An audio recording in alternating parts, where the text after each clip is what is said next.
Hi, a huge welcome to Steve's Kitchen. Today I'm going to make that delicious banana bread we made a couple of days ago on the live show, but I'm going to do it in a condensed version so it's nice and simple for you to follow. Now I'm using about 2/3 of a cup of sugar. If you like a sweeter banana bread, then you can use a full cup of sugar, but if you like something a little bit healthier, just follow along with this recipe. Come on, let's get on and make this fantastic, delicious banana bread.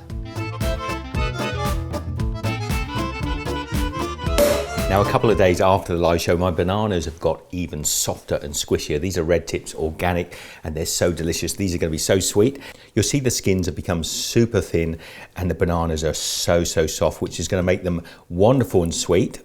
Now I'm adding 2 bananas into the bowl. The softer and sweeter these bananas are, the better the banana bread is going to be. And it's also going to make them very easy to mash. Now you want to get a fork in there and just mash the bananas up into a paste. There's a strong smell of sweet bananas coming off of here. So it's approximately a cup of bananas, and into that we're just going to break in 2 fresh eggs. And when I use eggs, I like to mask the flavour a little bit with a teaspoon of vanilla. I'm using 2/3 of a cup of a soft brown sugar, which I've compacted, but because I want that molasses flavour, I'm going to scoop out a little bit of that brown sugar, and I'm replacing the volume with some thick dark molasses. And that's going to add to the richness and the darkness of my banana bread. Next up, by way of fat, I'm adding in 1/2 cup of coconut oil. You could use butter or any fat really, just to add some moisture and some extra depth to this banana bread. And now I'm going to get my hand whisk in there and just whisk this up until we get a nice smooth batter. Now set the whisk aside. I've got 200 grams, that's about 7 ounces or 1.5 cups of wholemeal flour. I'm just going to add some powdered cinnamon, about a teaspoon of powdered cinnamon on top of the flour. We'll add that in with our batter, 1 teaspoon of baking powder, and about 1/2 teaspoon of salt. Now often I don't like to use all wholemeal flour in baking, but I find with a banana bread it works really well. I'm also going to be using poppy seeds and sesame seeds. Now this is an optional ingredient. I think it really makes the banana bread, but if you're not a fan, you could leave this out. So 1/4 cup of poppy seeds and 1/4 cup of sesame seeds. And this will add a lovely nuttiness to the bread. Now we're gently going to fold that in. We don't want to overfold the batter. And the last thing, I've got some walnuts which I've roasted a little bit in the oven just to give them extra flavour. That's about 1 cup of walnuts. And I'm not going to dice them up. I want to keep them whole. I want lots of texture in the banana bread. And gently fold those walnuts in.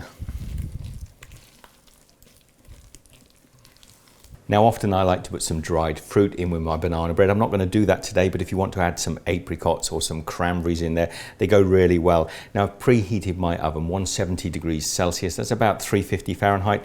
We've got a 1 pound loaf tin which I've just greased the inside with a little bit of butter. Next we want to take a little bit of flour and we just want to coat the inside of the bread tin and let the excess flour drop into the mix. A little tap. And that'll just help our loaf release when it comes out of the oven. And just pour that banana loaf batter into the tray. I give that a little tap. Now before I bake, I like to sprinkle a little bit of sugar over the top, just to help caramelize the top of the loaf. And here I've got some more sesame and poppy seeds. Just give them a little mix through. And I'm going to evenly sprinkle them over the top of my loaf. We're going to pop that loaf into the oven and we're going to bake for about 50 to 60 minutes until we got a lovely golden brown dark crust on top. The house smells of baked banana bread. I'm just going to take that out of the oven now and we're going to leave it for about 10 minutes to cool on a rack. And then I'm going to tip it out and you'll see how easily that drops out of there. And then we'll place it on a cooling rack and let it completely cool down.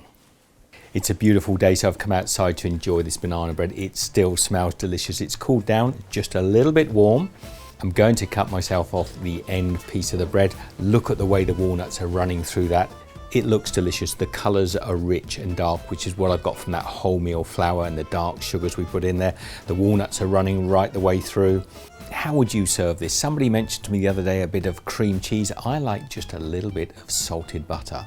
The sweet treacly smells coming off there. This is delicious. I know I've had this banana bread so many times before, and I love all the little nutty seeds in there. You have to give this a try. Take some photographs, share them across with me on any social media. Have some fun. I'm going to tuck in and give this a try. Oh yeah.